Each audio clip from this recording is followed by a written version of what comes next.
Hello and welcome. My name is Tony Hembrock and I work within the School of Educational Leadership here at Indiana Wesleyan University. Today I'd like to take just a few moments and talk about a few policies and procedures that we have in place for our candidates as they go throughout student teaching. First off, I'd like to talk just a minute about clinical experience placements. Clinical experience placements are so valuable for our candidates. They really give our candidates the opportunity to understand the field of education. Our candidates have spent a lot of their time over the past couple of years learning content knowledge, learning pedagogical knowledge, and also learning professional dispositions that will be valuable for them as they become seasoned educators.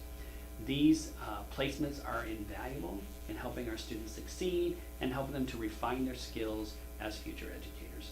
And so the importance of those are so valuable, and we're so thankful that you have chosen to be a part of that today. The other point I want to mention here is that all of our placements for student teaching are coordinated through our Office of Clinical Experiences. If there's ever a concern or a question about placements, please reach out to our Office of Clinical Experiences for any guidance or questions that you may have during this time. The next thing I want to talk about is how cooperating teachers and candidates and university supervisors are notified about particular placements. When a placement is secured, our Office of Clinical Experiences will reach out to school districts and to school corporations throughout Indiana, Ohio, reach out to those main offices or the district offices to secure those placements. A lot of times the district offices will notify their cooperating teachers that these placements are happening, but we as a university will send out an email notification to our candidates, to our cooperating teachers, and to our university supervisors between 20 to 25 days prior to the beginning of student teaching. The time varies slightly, but between 20 to 25 days. That gives everyone plenty of time to take care of the necessary business that needs to be taken care of before student teaching begins. At this time, once the notification goes out, it is our candidate's responsibility to reach out to the cooperating teacher. They will be given the cooperating teacher's email address that was provided to us. They will reach out to that cooperating teacher and contact them to arrange a date and a time to meet, to introduce themselves, and to figure out between the two of you when would be the best day for them to begin their student teaching experience. University supervisors, we also ask during this time that you reach out to the cooperating teachers so that you can begin to schedule, or that you can schedule and begin completing the orientation session that you will complete with your cooperating teachers.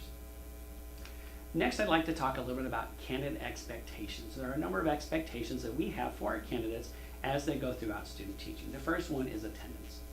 Candidates are expected to be in attendance and be punctual each day during student teaching. During the student teaching time frame, our candidates' schedule should mirror that of their cooperating teacher. If a cooperating teacher is expected to be at school from 7:30 in the morning until 3:30 in the afternoon, then our candidates are expected to also be there from 7:30 to 3:30. If our cooperating teachers at the school that they're happening to be at, if they're going to be participating in any kind of professional development sessions or parent-teacher conferences that may go into the evening, our candidates are also expected to be there during those times. The next expectation I want to talk about is professional dispositions. Professional dispositions are those things like human interaction, oral communication, critical thinking skills, leadership skills, professionalism. These professional dispositions are important for our candidate success. And IW maintains a set of community behavioral standards and dispositions, and our program candidates are required to demonstrate appropriate professional dispositions at all times. And we ask that if there's ever a concern about professional dispositions, that those are brought to the attention of our university supervisor or the Office of Clinical Experiences. Next expectation is going to be professional attire. Our candidates must adhere to a standard of professional attire. Depending upon the district or the corporation or the school in which our candidate has been assigned, whatever policies and procedures have been put in forth for professional attire for those schools and for those educators, our candidate should also be held to those same standards. K-12 policies. When a candidate is assigned to a particular school, corporation, or a school district, or a school, that candidate is required to uphold any policies and procedures or guidelines that that school or school district or corporation has put into place. This is where the cooperating teacher may need to help our candidate understand important policies or procedures or things like that that may be in place that the candidate may not be aware of. Please take that time to meet with our candidate to go over important policies and procedures, things that must be done a certain way, or whatever those procedures and policies are. We ask you as a cooperating teacher to please reach out to our student, ensure that they understand that so our candidate is meeting those expectations.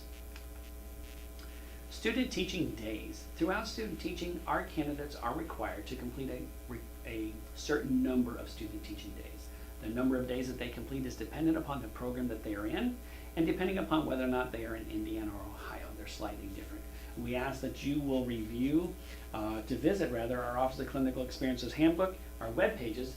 Go to the resources section, check out the handbook there. That handbook will give you specific details as to the number of student teaching days that candidates are required to complete. During this time frame, the student teaching days should be completed consecutively. Once our candidates begin student teaching, they should continue student teaching all the way through without stopping until they have completed the required number of student teaching days.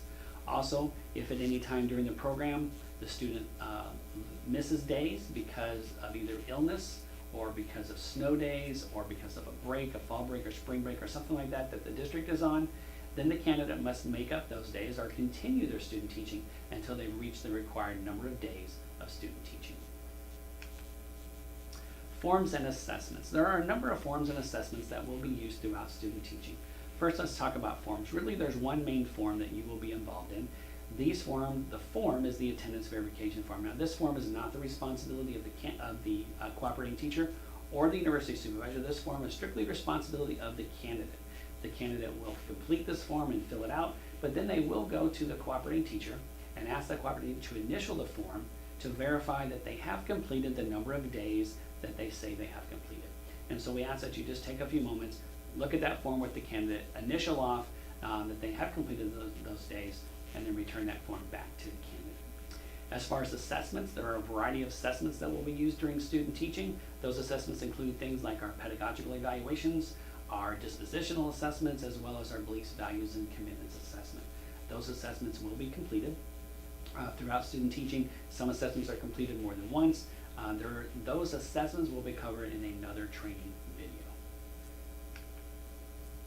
Next, let's talk about the Office of Clinical Experiences web pages. If you were to visit the Indiana Wesleyan University's website and do a search for Office of Clinical Experiences, you will come to the web pages for the Office of Clinical Experiences. Those web pages contain a lot of valuable information for you, but the tab that I really want to focus on is the Resources tab. This is a link that you can also go to as well, or you can, like I said, you can go there and just do a search.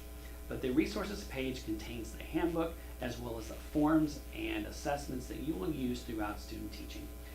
My recommendation is you find this particular site, you go do a search for it, you find it, and then you bookmark it on your computer so you have easy access to it throughout the student teaching time frame. Also, as a cooperating teacher, you will have a university supervisor assigned to your student teacher. If at any time during student teaching you have concerns or you have questions that you may need to have answered, please reach out to that university supervisor. Their information will be sent to you during that notification period. And also, when the university supervisor reaches out to you to set up an orientation session, that's the time when both of you will exchange contact information to make sure that you can contact each other via email and phone. Also, as a cooperating teacher, if you cannot get a hold of your university supervisor for any reason, you are welcome to contact the Assistant Director for Clinical Experiences. And also, as university supervisor, you know that you can reach out to the Office of Clinical Experience as well. You will want to contact the Assistant Director for Clinical Experiences using this email and these phone numbers. The last thing to say is just thank you. Thank you for your dedication to education, for working with students, for working with our IW students. We thank you for the commitment that you've made to be a mentor during this time period when it's so critical for our candidates to really improve their skills as future educators. Thank you so much again for watching this video and for just the time you're going to spend with our candidate. Have a wonderful day, and God bless you.